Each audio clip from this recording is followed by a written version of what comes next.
Bismillahirrahmanirrahim. Assalamualaikum warahmatullahi wabarakatuh. Pertama-tama marilah kita panjatkan puji syukur atas kehadirat Allah Subhanahu wa taala yang telah melimpahkan kita rahmat serta karunia-Nya sehingga pada kesempatan kali ini kita masih diberi kesehatan dan kekuatan guna melaksanakan tugas kita sebagai seorang mahasiswa dan bisa menjalankan kegiatan-kegiatan kita seperti hari-hari biasanya. Nah, dan tak lupa pula kita kirimkan salam dan salawat kepada junjungan Nabiullah Muhammad SAW yang telah membawa kita dari alam kegelapan ke alam yang terang benderang seperti sekarang ini. Nah, pada kesempatan kali ini kami dari kelompok 5 akan membahas mengenai kosmetik medik itu sendiri. Dan sebelum itu perkenankan kami untuk memperkenalkan diri terlebih dahulu. Perkenalkan, saya Muhammad Yusuf Bahar dan juga selaku moderator yang akan memandu jalannya presentasi pada kali ini. Kemudian anggota tim kami yakni ada Mulia Amalia, Nurul Aprianti, Orisa Salsadilanas, Suci Windasari, serta Tirsya Kristifani. Nah, untuk mengepisahkan waktu langsung saja kita masuk pada pokok pembahasan.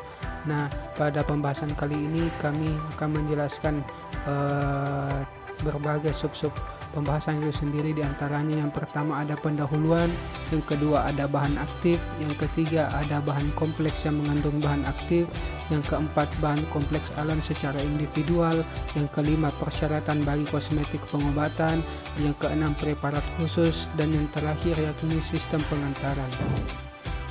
Pendahuluan. Nah, dalam bab sebelumnya kita telah membicarakan kosmetik pembersih, pelembab, pelindung, dan dekoratif. Sejak tahun 1955, Profesor Dr. Leboe mengatakan atau mengungkapkan perlunya kosmetik dikombinasikan dengan bahan-bahan yang secara farmakologis aktif atau bahan obat untuk menyembuhkan kelainan pada kulit dan aknesanya, misalnya rambut, atau minimal mempertahankan kondisi yang sudah baik. Kosmetik yang bersifat memperbaiki atau menyembuhkan itu pun semakin populer. Kosmetik seperti itu disebut sebagai cosmetics atau singkatan dari medicated cosmetic. Dalam definisi kosmetik, misalnya dalam Peraturan Menteri Kesehatan Republik Indonesia Nomor 445 Tahun 1998 atau Federal Food, Drug and Cosmetic Act USA Tahun 1938, kosmetik dipisahkan dari obat.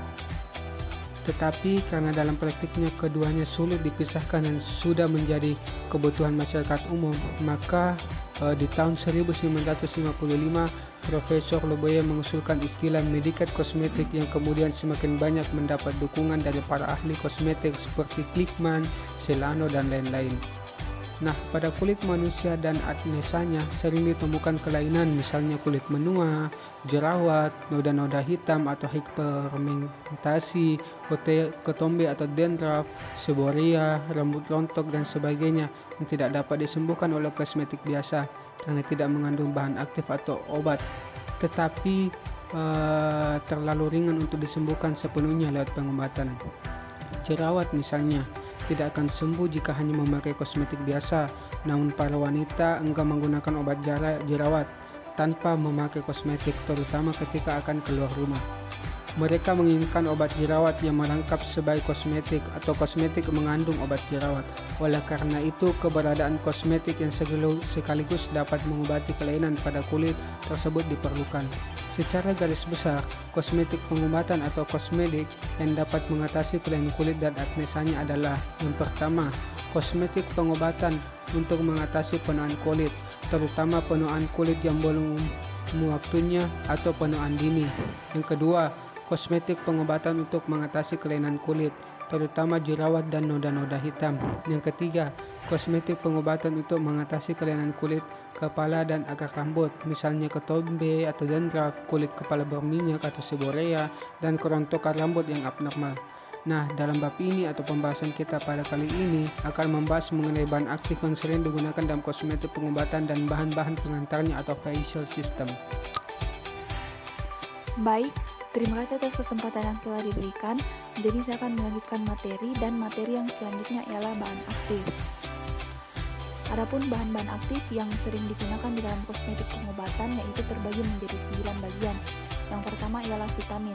yang kedua hormon-hormon, yang ketiga enzim-enzim, yang keempat protein, pepton, peptida, dan asam amino, yang kelima klorin, betain, derivat dan garam-garamnya serta senyawa serupa, yang keenam sulfur dan sulfuric ingredients, yang ketujuh bahan-bahan iritan, yang kedelapan alantoin, dan yang kesembilan azulen.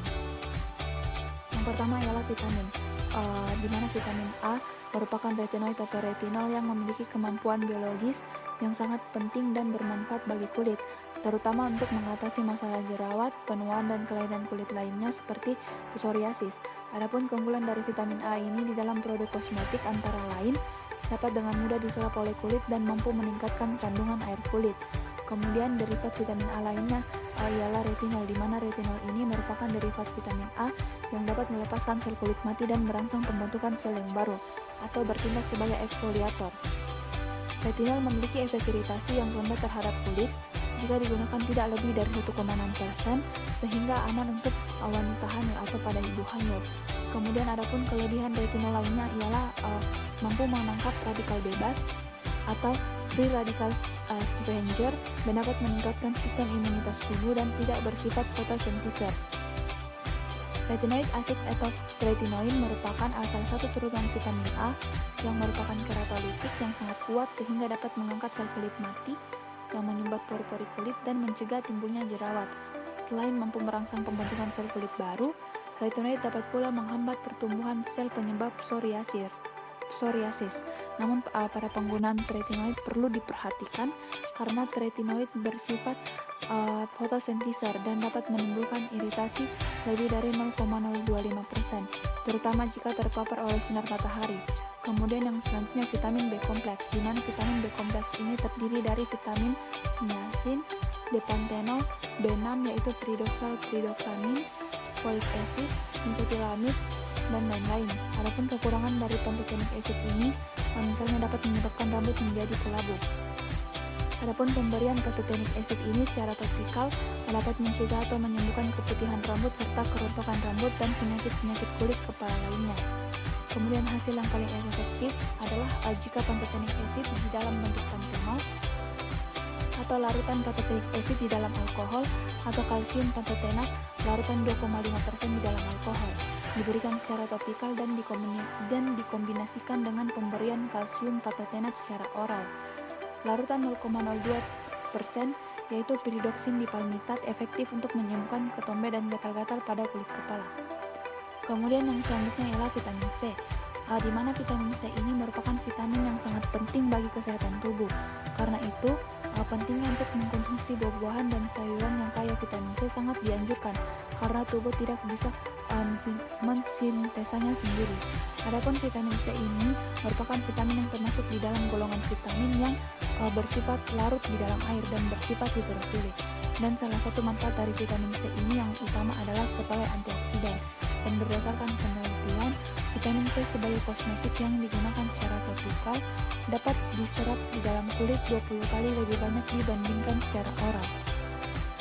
Kemudian yang selanjutnya ialah vitamin D atau kalsiferol, di mana vitamin D ini merupakan vitamin yang sangat penting bagi tubuh, terutama untuk penyerapan kalsium dan digunakan dalam pembentukan tulang dan gigi. Adapun proses pembentukan ini ialah membentukkan adanya bantuan dari sinar matahari.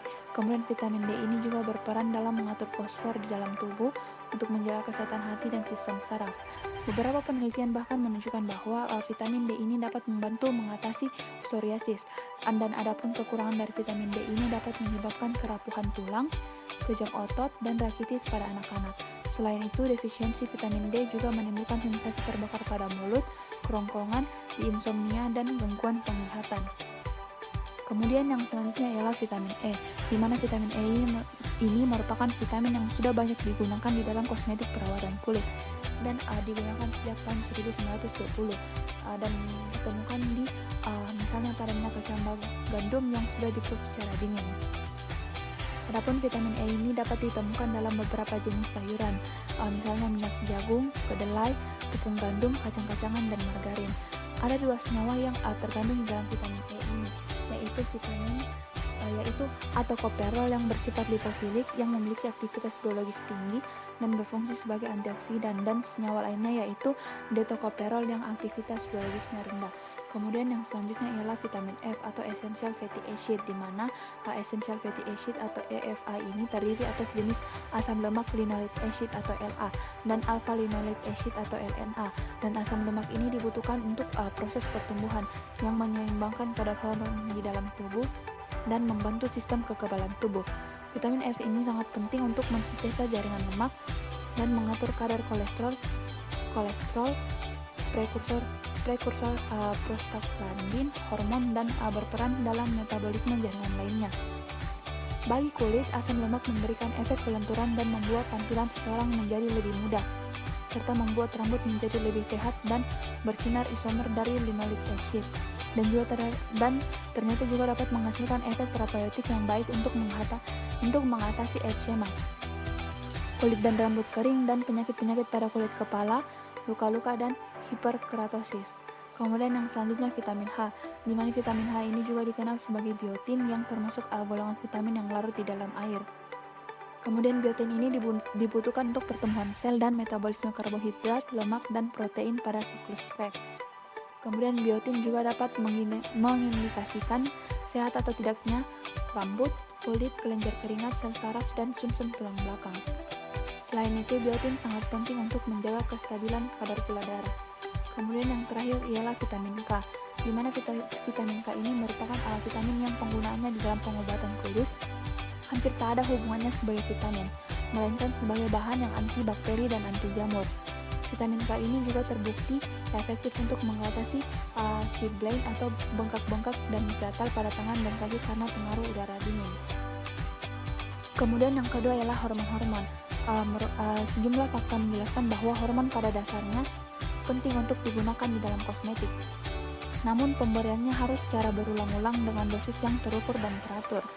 Dan saat ini, komposisi kimia hormon sudah banyak diketahui, sehingga hormon sintesis atau semi-sintesis dapat dibuat pada kebanyakan bagian kulit, seperti kelenjar sebaska, rambut, dan keratin yang dipengaruhi oleh hormon seksual.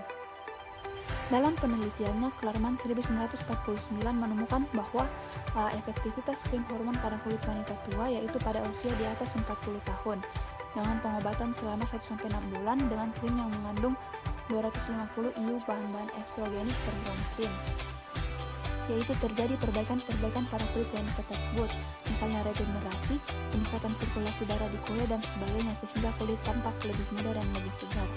Adapun krim hormon tersebut tidak berpengaruh pada wanita muda yang masih berusia 20-30 tahun, karena hormon estrogen juga dapat dipakai untuk menanggulangi jerawat yang dikemukakan oleh Tay 1950, tetapi perlu dalam dosis yang sangat tinggi sehingga mengandung risiko terjadinya gangguan pada fungsi seksual dan pada kulit maupun pada psikologi pemakai. Baik, saya akan melanjutkan pemaparan materi selanjutnya. 3. Enzim. Enzim berperan dalam menentukan efektivitas bahan kompleks tertentu, misalnya ekstrak plasenta, tetapi masih jarang digunakan secara murni di dalam kosmetik. Eksperimen dengan menggunakan ribonuklease di dalam masker wajah, mata desa, dan Rovesti 1957 memberikan hasil yang menggembirakan, terutama jika ribonuklease dikombinasi dengan asam nukleat untuk memperbaiki sirkulasi darah dan meningkatkan elastisitas pada kulit yang kendur. Ardin 1957 menganjurkan pemakaian enzim laktase dalam kosmetik, sementara Mehlman 1955 menggunakan proteinase di dalam masker wajah dan preparat pengampelasan kulit. Yang keempat, protein, pepton, peptida, dan asam amino. Asam amino sebagai bahan pembentuk pigmen melanin kulit. Asam amino diperoleh melalui hidrolisa total protein. HKA hidrolisa ini dijalankan dengan hati-hati dan terkontrol. Hasil akhirnya selain asam-asam amino, juga pepton-pepton dan peptida-peptida seperti protein. Keduanya juga terbuat dari asam-asam amino, tetapi molekulnya lebih kecil. Peptida berisi 2-10 asam amino, pepton berisi 40-50 asam amino. Degradasi partial molekul protein dapat terjadi di bawah pengaruh asam atau basah encer hangat. Untuk produk kosmetik, hanya metode terakhir yang digunakan. Efek kosmetiknya tergantung pada jenis protein yang dipilih dan besarnya fragmen hasil pemecahannya. Selanjutnya, 5. Klorin, betain, derivat, dan garam-garamnya serta senyawa serupa. Hanush, paten Austria nomor 100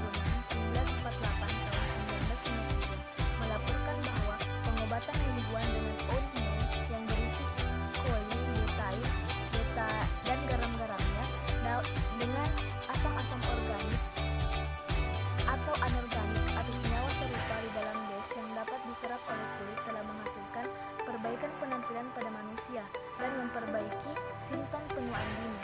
Efek itu terjadi karena serabut-serabut saraf postganglion dan dari sistem saraf parasimpatis terpengaruh oleh pengobatan ini. Menurut Trues dan Klein, paten Jerman nomor 1.007.957 tahun 1950, preparat yang berisi bahan-bahan tersebut, terutama dalam konsentrasi 5.15, juga dapat mencegah terjadinya kerontokan rambut dan merangsang proses regenerasi. Yang keenam, sulfur dan sulfuric ingredients. Bahkan sekarang ini pun, sulfur atau belerang masih merupakan salah satu bahan terapeutik yang terbaik dan paling luas digunakan di dalam berbagai gangguan keratin kulit. Mungkin kenyataan bahwa keratin berbeda dari kebanyakan karena kandungan asam-asam amino sulfuriknya tinggi berkaitan dengan efektivitas preparat sulfur keratin. Efektivitas sulfur itu mungkin disebabkan oleh fungsinya sebagai bahan pengoksidasi dan reduksi keratolitik dan juga keratoplastik di dalam jaringan. Di dalam kosmetik, sulfur koloidal digunakan dalam pengobatan jerawat, ketombe, dan seborrhea. Selanjutnya, 7. Bahan-bahan iritan. Iritan bekerja berdasarkan prinsip bahwa organisme biasanya melawan impas dengan meningkatkan aktivitas fisiologinya pada jaringan yang terkena. Sirkulasi darah meningkat, metabolisme teraktivasi, dan proliferasi sel-sel dipercepat. Karena itu, iritan dapat digunakan di dalam kosmetik bila kekurangan yang terjadi pada kulit itu bersifat keapatisan jaringan epidermis. 8. Allantoin. Allantoin digunakan dalam pengobatan luka untuk mempercepat pembentukan sel-sel baru dalam proses penyembuhan. Karena efek perangsang tumbuhnya sel-sel baru ini dikombinasikan dengan sifat non-toksis dan kompatibilitas kulit. Beberapa ahli menyarankan pemakaian allantoin dalam jumlah kecil di dalam semua produk kosmetik. Meka 1964. Allantoin stabil dalam larutan air pada 4.9 dan dalam larutan non-air. Ia rusak di dalam air mendidih dan hancur oleh sinar UV matahari. Sebagai tambahan sifat penyembuhannya, garam aluminium dan allantoin memiliki efek deodoran dan direkomendasikan untuk deodoran badan, misalnya US Patent nomor 2.761.861. Dan yang selanjutnya 9. Asulen. Asulen, bahan aktif dari ekstrak chamomile, dalam dosis yang sangat kecil juga dapat mencegah peradangan, sedangkan dalam dosis besar menyembuhkannya. Thomas dan Gribauw 1956 serta Storm dan Kraus 1957 merekomendasikan dosis kecil dengan efek profilaktis dalam berbagai produk kosmetik, baik asulen yang sintesis maupun ekstrak chamomile yang alami dapat digunakan. Ya, selanjutnya yaitu berbicara tentang bahan yang sebaiknya terkandung di dalam kosmetik itu sendiri. Yang pertama ada bahan kompleks yang mengandung zat aktif. Bahan kompleks yang digunakan dalam kosmetik adalah senyawa yang berasal dari hewan atau tumbuhan yang secara kimiawi tidak seragam. Efektivitasnya belum pasti karena satu atau lebih bahan aktif sudah diketahui, namun sebagian lainnya belum diketahui. Yang pasti, bahan kompleks seperti ini semakin penting atau semakin dibutuhkan dalam pembuatan kosmetik itu sendiri. Adapun argumentasi yang berbunyi proses biologis di dalam organisme hidup tidak diarahkan oleh bahan baku tunggal seperti hormon, vitamin atau enzim saja, tetapi oleh berbagai bahan lainnya. Dalam hal ini, kosmetik mencoba untuk menyesuaikan diri sedekat mungkin dengan proses biologis tersebut. Tetapi pemindahan bahan kompleks aktif dari hewan atau tanaman ke kulit atau tubuh manusia senantiasa membawa risiko-risiko tertentu. Kegunaannya yang dianjurkan untuk manusia belum tentu sama seperti ketika bahan kompleks tersebut berada di dalam jaringan hewan ataupun tumbuhan. Jika suatu bahan aktif digantikan oleh sekelompok bahan yang ada dalam jaringan hewan atau tumbuhan, efek yang diperoleh adalah harmonis, entah itu lebih lunak atau lebih keras daripada efek bahan aktif tunggal. Seperti contohnya bahan-bahan logam langka seperti magnesium, tembaga, dan lain-lain. Dalam hal ini, bahan-bahan tersebut tidak menimbulkan efek yang serius. Mungkin akan menjadi aktif jika berada di dalam bahan kompleks alam. Kemudian adapun argumentasi lain yang menyetujui pemakaian bahan kompleks dari alam adalah bahan-bahan aktif yang dikandung di dalam bahan kompleks itu kadang-kadang belum diketahui sehingga belum bisa digunakan secara individual. Namun pilihan terakhir bahan alam atau bahan sintetis tergantung pada banyak faktor. Misalnya kemudahan untuk diperoleh, keamanannya yang terjamin, efektivitasnya, dan juga harganya yang terjangkau. Kemudian selanjutnya ada bahan kompleks alam secara individual. Dalam hal ini terbagi menjadi 6 bahan alam. Yang pertama ada minyak kaya vitamin seperti cod liver oil atau biasa kita kenal dengan minyak ikan. Kemudian ada avocado oil atau minyak alpukat. Kemudian ada plasenta dan ekstrak organ hewan lainnya. Di dalam plasenta terkandung vitamin A, C, dan berbagai vitamin B. Adapun juga folik acid, biotin, dan sejumlah asam-asam amino, enzim-enzim, dan senyawa-senyawa logam langka seperti magnesium, silisium, dan mangan. Kemudian ada ekstrak tunas tumbuh-tumbuhan. Rovesti atau ilmuwan Rovesti berhasil mengidentifikasi adanya bahan yang merangsang pertumbuhan di dalam tunas berbagai tanaman seperti apel tomat. Kemudian yang keempat ada sari buah dan sayuran yang dikondensasi. Rovesti pada tahun 1957 menemukan bahwa sari buah dan sayuran baik dalam bentuk murni atau dicampurkan dalam krim, susu, atau face mask memiliki efek yang sangat menguntungkan. Kemudian ada royal jelly. Kemudian dalam hal ini Rovesti lagi pada tahun 1957 menemukan bahwa sari buah dan sayuran baik dalam bentuk murni atau dicampurkan dalam krim atau susu ataupun face mask memiliki efek yang menguntungkan bagi kulit. Kemudian ada ekstrak tanaman. Sejumlah ekstrak tanaman dapat mencegah peradangan. Contohnya ekstrak chamomile yang bersifat sebagai disinfektan. Kemudian ada pun juga yang bersifat sebagai iritan, misalnya Arnica tinctura dan ekstrak jaborandi. Dan ada pun juga tumbuhan yang merangsang pertumbuhan rambut seperti itu. Selanjutnya saya akan melanjutkan materi dari pengantar sebelumnya, yaitu persyaratan bagi kosmetik pengobatan. Preparat kosmetik yang berisi bahan aktif farmakologis biasanya tidak lebih dari 5% bahan aktif tersebut. Sifat dan daya guna preparat tersebut tentu tidak hanya ditentukan oleh 5% bahan aktif itu, tetapi juga oleh bahan dasar pembawanya sebesar 95%. Karena itu, bahan dasar tersebut harus memenuhi beberapa persyaratan. Adapun persyaratannya itu pertama, sepenuhnya kompatibel dengan kulit atau sepenuhnya cocok dengan kulit. Yang kedua, sebagai pembawa bahan-bahan aktif. Bahan dasar itu harus bisa melarutkan bahan-bahan aktif tersebut atau setidaknya mendispersikannya secara baik. Yang ketiga, bahan dasar itu harus dipilih sebaik mungkin.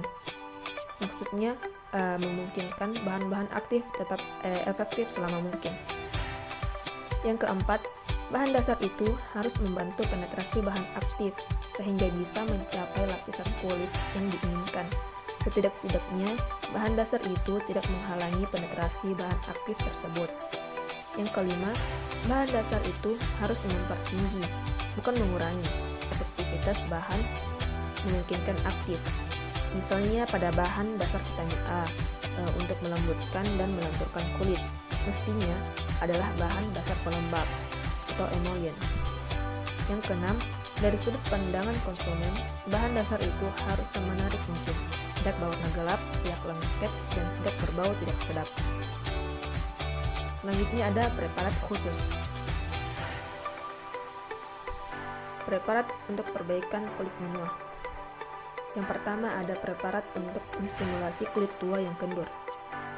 Kelompok ini mencakup krim anti keriput, krim hormon, dan umumnya semua preparat yang dimaksudkan untuk mengembalikan penampilan yang kencang dan muda pada kulit wanita berusia di atas 40 tahun.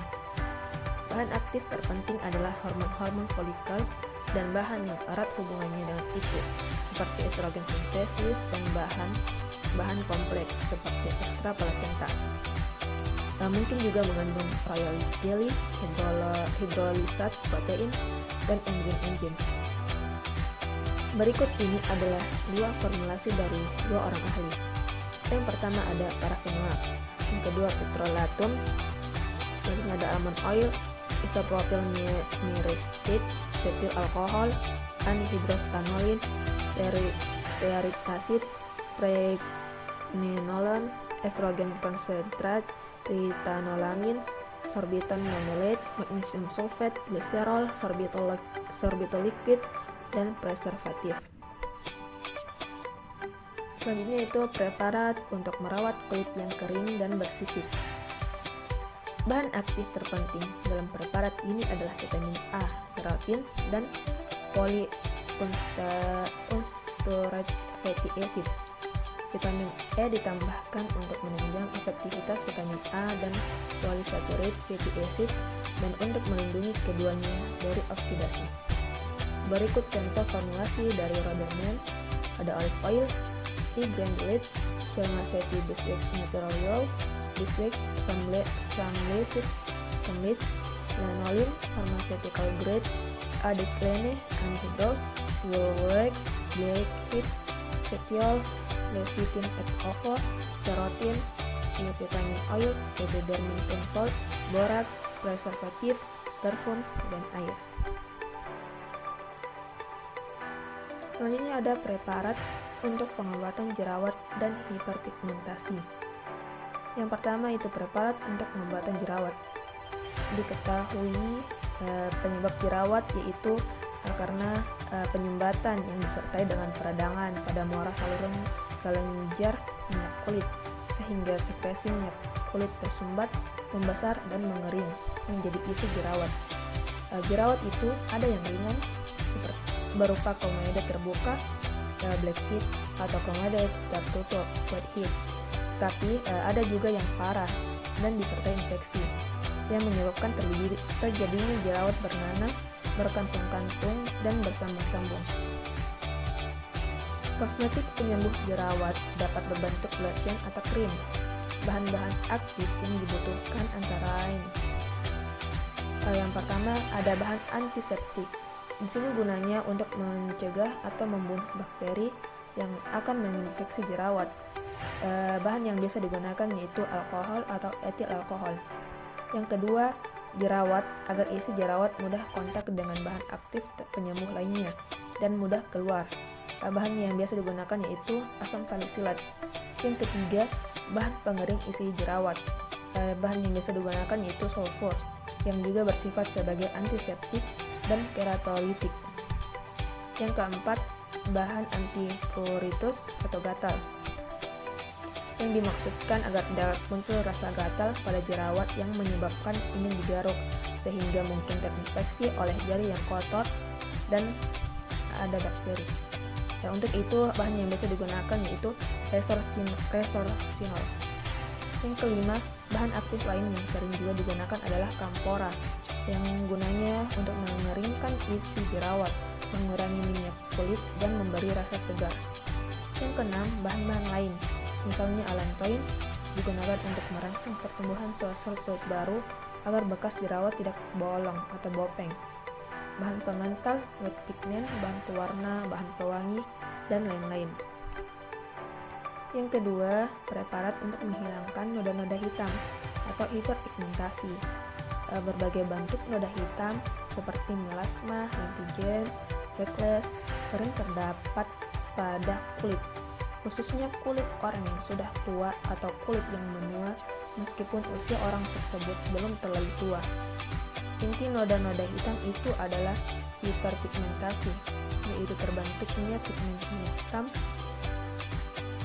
atau coklat yang berlebihan pada sel-sel epidermis di permukaan kulit karena berbagai penyebab seperti karena sinar matahari, UVB, dan kehamilan. Untuk menghilangkan noda-noda hitam tersebut, ada 3 cara yang harus dijalankan serentak, yaitu yang pertama, kita harus mencegah terbentuknya pigmen hitam atau melanin yang berlebihan. Yang kedua, kita harus mereduksi melanin yang berwarna hitam itu menjadi melanin. Yang ketiga, kita harus mengangkat sel-sel epidermis yang hitam karena banyak mengandung melanin itu dengan pemanasan atau penipisan kulit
perlu digunakan preparat pencegahan kerontokan rambut yang umumnya disebut tonik hair. Untuk kerontokan yang normal, tidak ada salahnya jika setiap hari, terutama menjelang tidur malam, tonik rambut digunakan untuk mencegah kerontokan tidak normal di samping menyehatkan akar rambut dan menyuburkan rambut. Kemudian sistem pengantaran. Teknologi sistem pengantaran bahan aktif sampai ke organ target saat ini semakin banyak dikembangkan oleh industri kosmetik, padahal awalnya hanya diterapkan dalam industri farmasi. Hal ini terjadi karena masyarakat semakin kritis dan menyadari bagaimana kosmetik yang mengandung bahan aktif dapat mempengaruhi dan bermanfaat bagi kulit dan kecantikan mereka. Penemuan bahan aktif baru memberikan tantangan yang baru pula dalam formulasi suatu produk kosmetik. Terkadang bahan aktif tersebut menimbulkan iritasi pada kulit, tidak stabil, dan sulit bergabung dengan bahan kosmetik lainnya.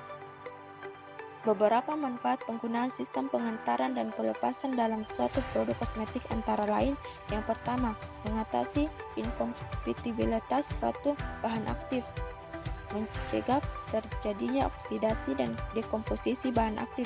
Selanjutnya, memperpanjang umur produk akhir kosmetika karena melindunginya dari kerusakan. Yang keempat, meningkatkan bentuk estetik dalam suatu produk kosmetik. Kemudian yang terakhir, mengurangi efek iritasi bahan aktif utama.